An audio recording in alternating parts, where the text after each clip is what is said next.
I'm not the type to usually post family drama online, but I'm at my wit's end. I need a place to let it all out. Everything started spiraling about 6 months ago when my sister in law, Alice, 38, female, and her son, Peter, 4, male, moved in with my wife, Delilah, 34, female, and me, 34, male.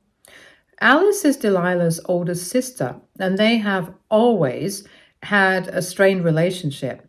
Alice had always been a little too dramatic, and she tends to demand a lot without ever giving back. On the other hand, Delilah is the peacemaker of the family. She hates conflict and would bend over backwards to keep everyone happy, even when people do not really deserve it. So, when Alice showed up at our house without warning, it did not take much for her to convince Delilah to let her stay. Alice said she was going through a rough patch and needed a temporary place to crash. Apparently, she had recently broken up with her boyfriend, lost her job, and did not have anywhere else to go. My wife, who has always been the one to help her family, invited Alice to stay for a couple of weeks until she got things back on track. I did not feel great about it, knowing how Alice was, but I agreed because I knew it was important to Delilah. As soon as Alice moved in, it became clear that her idea of a temporary stay was very different from ours. Within days, she was acting like our house was hers. She did not offer to contribute anything, whether it was financially, helping with chores, or even pitching in with groceries. Our bills nearly doubled as we now had an extra adult and a young child in the house. But Alice did not seem to care. She left dishes piled up in the sink, never helped with cleaning, and treated our home like her personal storage unit. Every time I brought it up to Delilah, she would just say, "Let us give her a little more time. She's going through a lot." So I kept quiet for Delilah's sake, even though it felt like Alice was taking advantage of our kindness. The thing that added a layer of stress was Peter's peanut allergy. Alice had informed us of this the moment she arrived, so Delilah and I made sure to keep anything peanut related far away from the house. We read every label, and I made it a point to ask friends and family who visited to be mindful of the allergy as well. We really put in the effort to ensure our home was safe for Peter. But Alice was still super anxious about it. She would say things like, "You guys just don't get how serious this is," or "I can't believe I have to rely on people who don't know what they're doing to keep my son safe." It was draining to constantly feel like we were not doing enough, even though we were trying hard to make her feel at ease. 3 months into this temporary stay, things escalated from annoying to downright unbearable. Delilah had whipped up a batch of almond flour cookies for a work event, making sure they were gluten-free for her colleagues with dietary restrictions. But as soon as Alice spotted the cookies cooling on the counter, she completely lost it. She started yelling, accusing Delilah of using peanut butter and claiming we were putting Peter's life at risk. Delilah tried to explain that she used almond flour, not peanuts. But Alice was too riled up to hear her out. She even threatened to call the cops if we did not take this seriously, which left us both in shock. To keep the peace, Delilah offered to toss the cookies, but that did not satisfy Alice at all. The next day, true to her word, Alice actually called the cops. When the officers arrived, they took a look at the cookies and quickly saw there was no threat. They checked the ingredients and realized they were almond-based, not peanut-based, and basically told Alice she was overreacting before leaving. I was beyond furious. This was an eye-opener for both Delilah and me. We realized Alice had no respect for our hospitality and was willing to make our lives difficult if things did not go her way. I told Delilah it was time for Alice to leave. I did not want to keep enabling her entitled behavior. After Alice called the cops on us over the cookies, Delilah could not hold back anymore. She was hurt, exhausted, and completely fed up.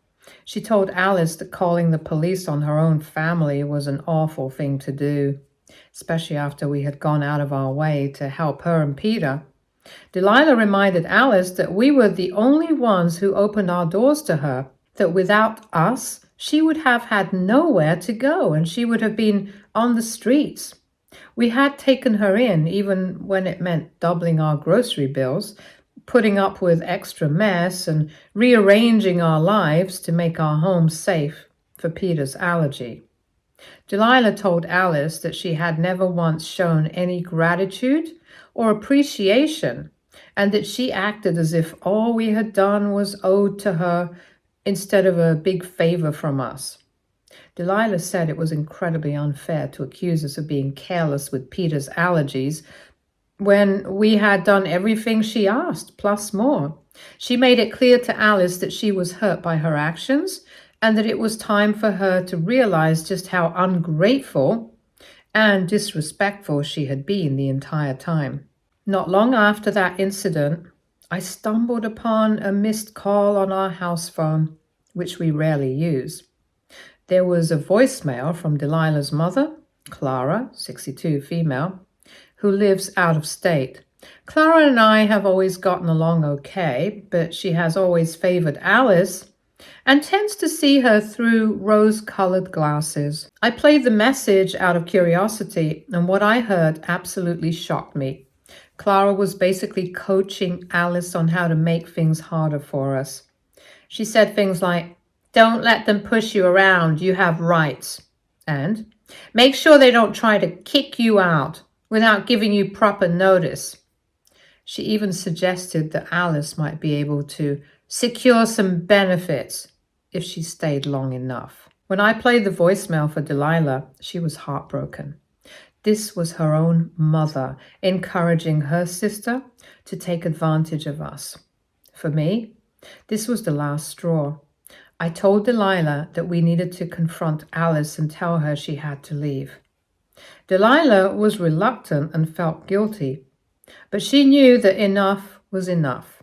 We sat down with Alice and explained that it was time for her to find her own place. She immediately flew into a rage, accusing us of being inhospitable and of abandoning her and Peter.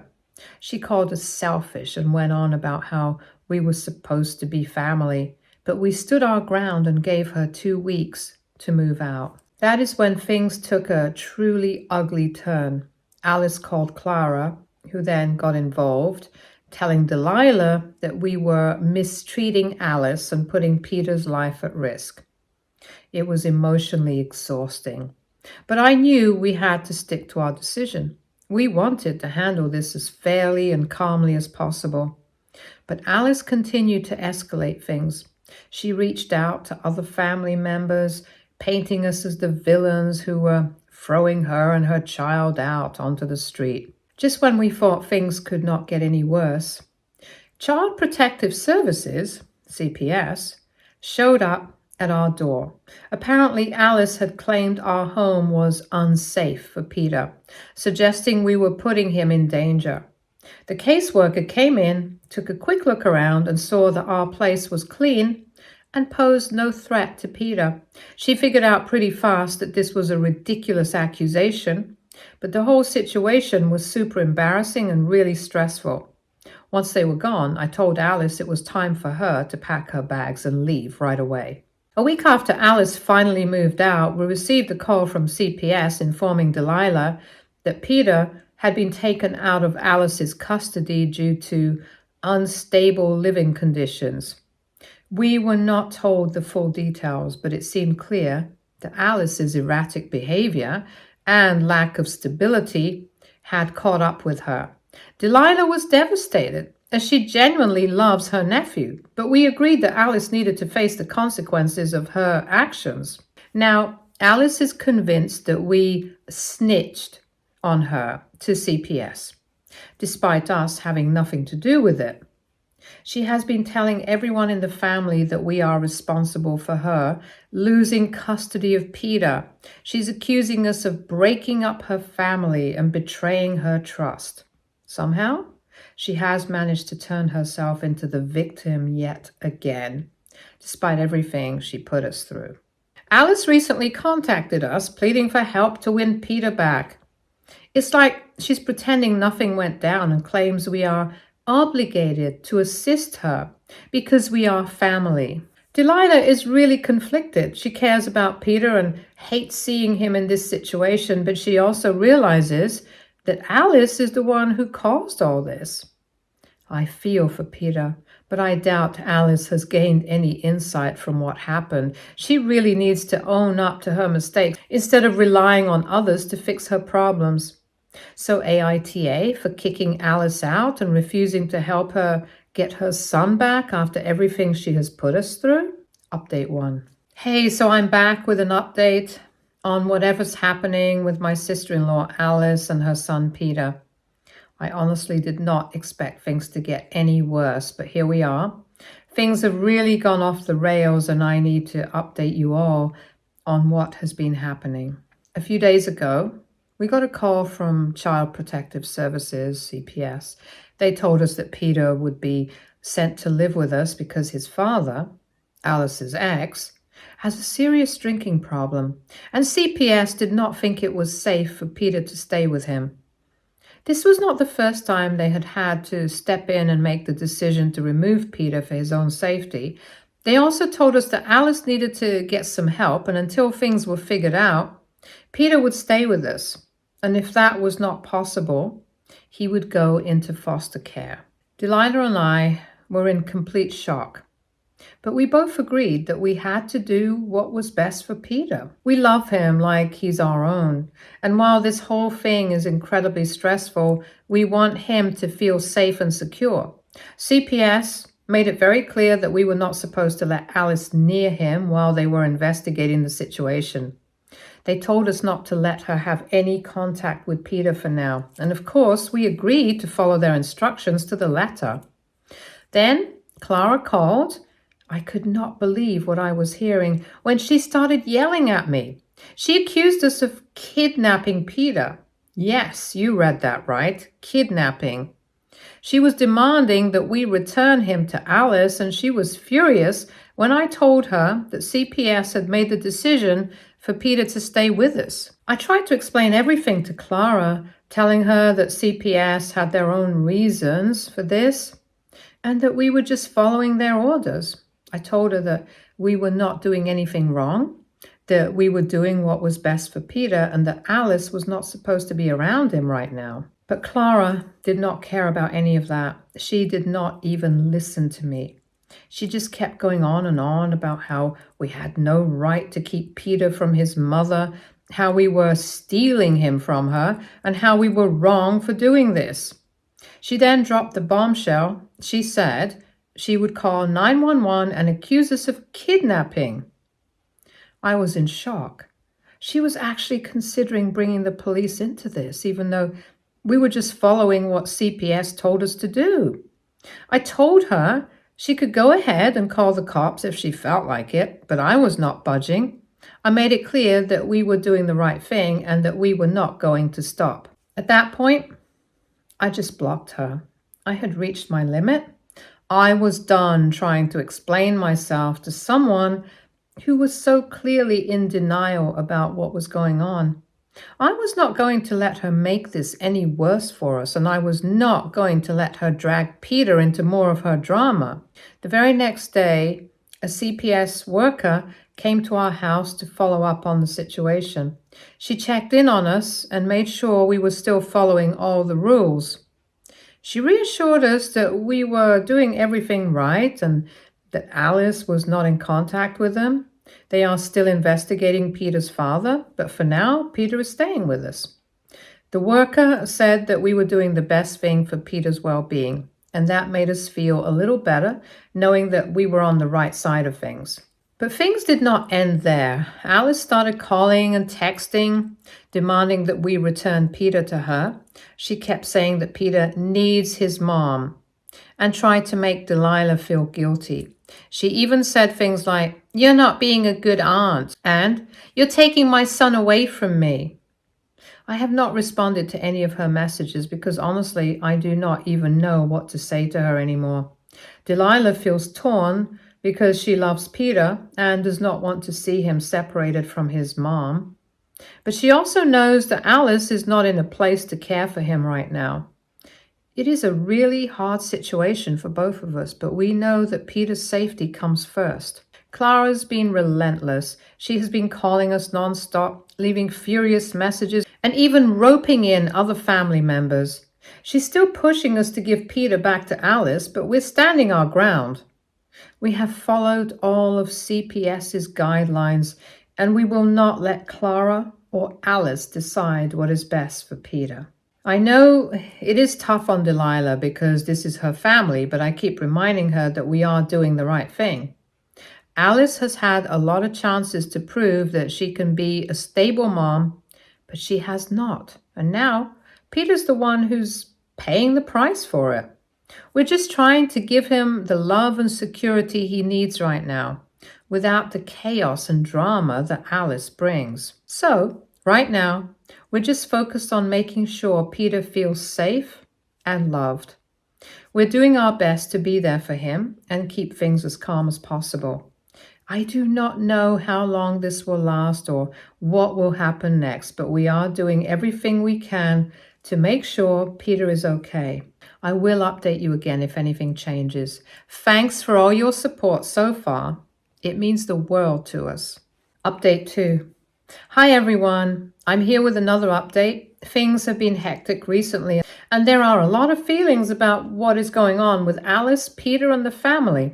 However, I believe there might be some hope in between all the chaos.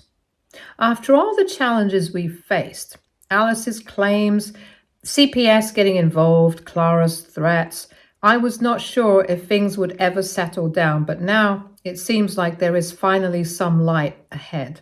A few days ago, Alice reached out to us, and this time it was different. Unlike the last few calls, which were filled with demands, accusations, and anger, this call caught us off guard.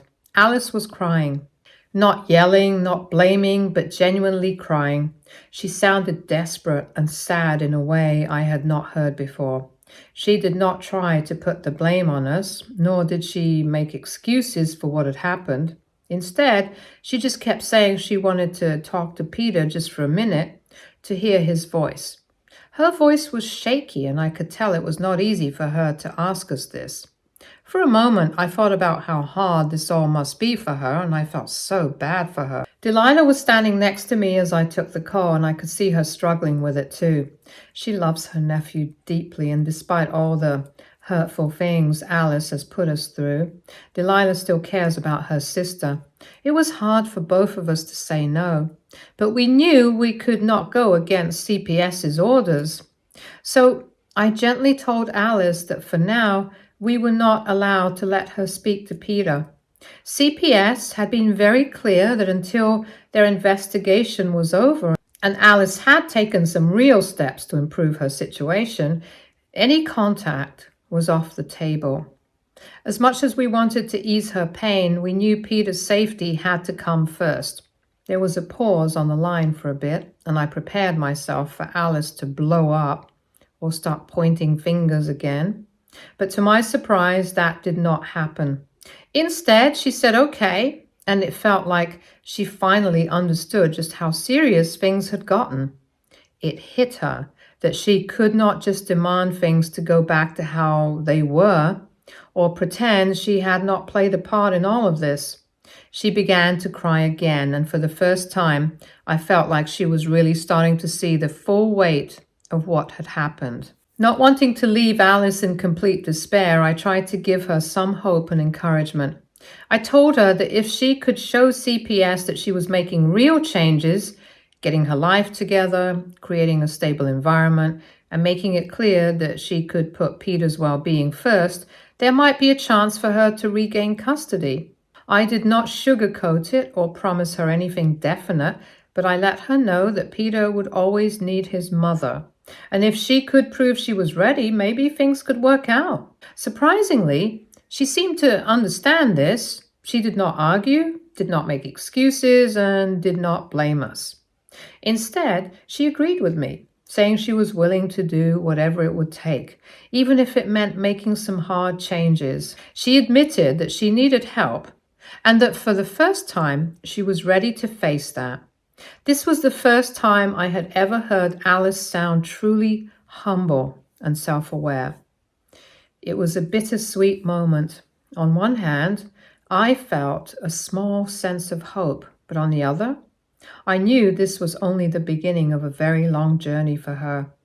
It is not going to be easy. There's no guarantee that CPS will let her have Peter back anytime soon. But maybe, just maybe, this is the wake-up call Alice needs to finally turn things around.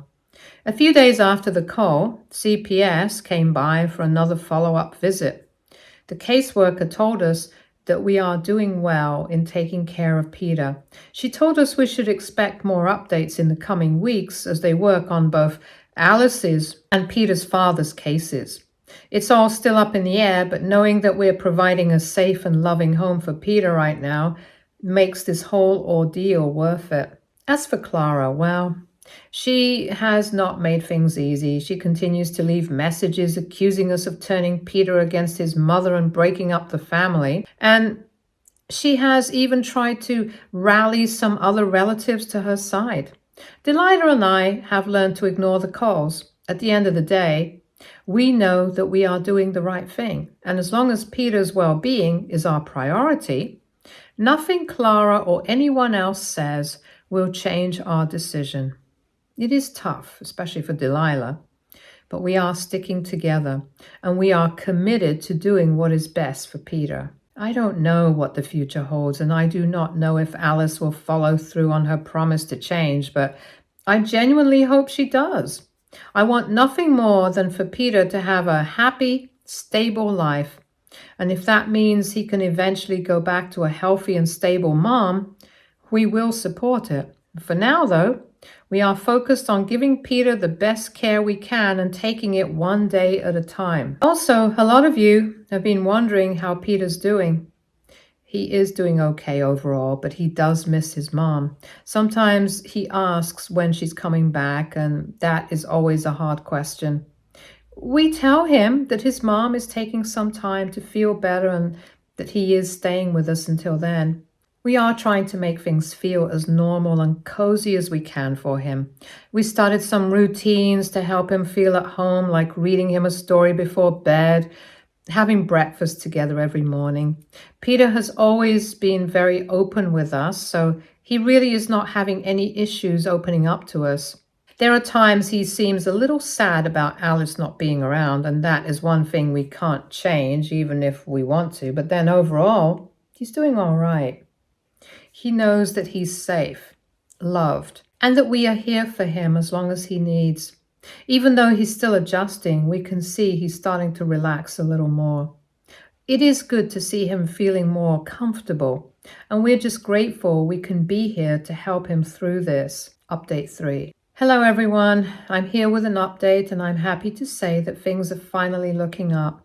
It has been about 6 months since my last post, and while the process has been difficult to deal with, we are making significant progress. The situation with Alice, Peter, and our family has been a roller coaster, but it seems like we are finally turning a corner.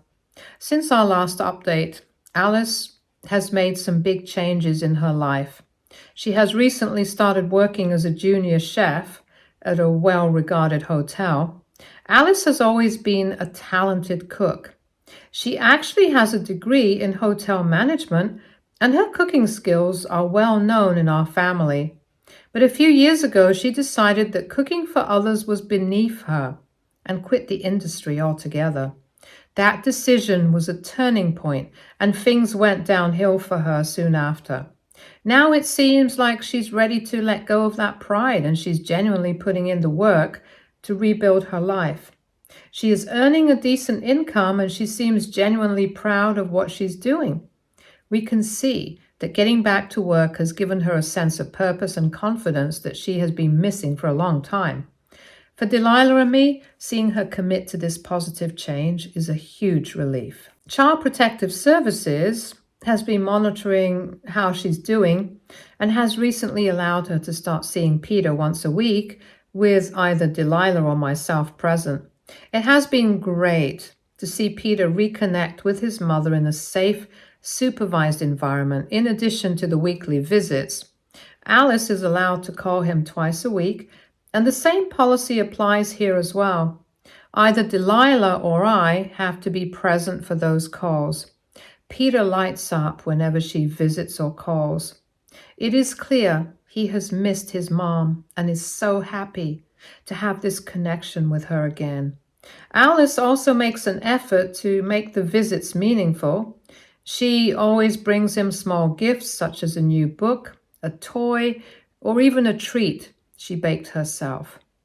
These small gestures mean a lot to Peter, and we can see how happy and excited he is whenever they are together. Peter's mood has noticeably improved since he started seeing Alice regularly.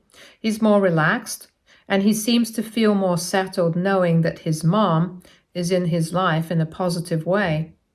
It's a huge relief for all of us to see him so happy, and we are grateful to be able to provide him with a stable home while his mom works on getting her life back in order. It is clear that Peter is starting to feel more comfortable, and that gives us all a sense of peace. Alice's ex, unfortunately, has not shown any signs of improvement. He is still struggling with the same issues, and CPS has made it clear that he is not a safe option for Peter. It is disappointing, but at least with Alice, we are seeing genuine progress. She's putting in the hard work, and we are hopeful that if she keeps it up, she might even regain full custody of Peter one day. Both Delilah and I want that for her and Peter. It would mean so much to him to live with his mom again and to know that he has a stable, loving family to grow up with. We know that Alice's journey is not going to be easy, and there are no guarantees. But Delilah and I have noticed a real shift in her. She seems genuinely humbled by everything that has happened, and for the first time, we believe that she is committed to making things right. She's not just saying the right words. She's showing up, working hard, and proving that she is serious about creating a better life for herself and for Peter.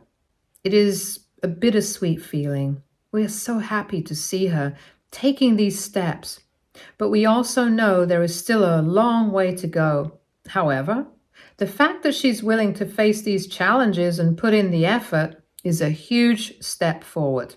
Then there is Clara. She just will not back down. She is relentless with her accusations and harassment. Even though Alice is making progress and CPS has a solid plan in place, Clara still believes we are in the wrong for keeping Peter. She leaves furious voicemails, sends a ton of texts, and has even tried to get other family members on her side. We have blocked her on several platforms, but she always finds a way to reach us and keeps insisting we are keeping Peter away from his mother. We have explained everything to her countless times, but it never sinks in. Alice has even tried to talk to Clara. She tried to make her understand that she needs time to get her life together before she can have Peter back. But Clara just will not budge. At this point, we are doing our best to ignore her. It is draining, but we have accepted that we cannot change her perspective. In all of this, we are focusing on Peter's happiness and well-being. Having him here has brought our family closer together, and we're doing everything we can to provide him with a loving, stable environment. As for Alice, we hope she will keep up the good work. She is showing a commitment to changing her life, which is amazing to see. If she can keep going and show CPS that she can handle it, we believe she has a good chance of regaining Peter's custody. We would love nothing more than to see them together in a secure and stable environment. Thank you for all of your encouragement and support. It has been extremely helpful for us throughout this process. Stay tuned for more stories from our girl relationships.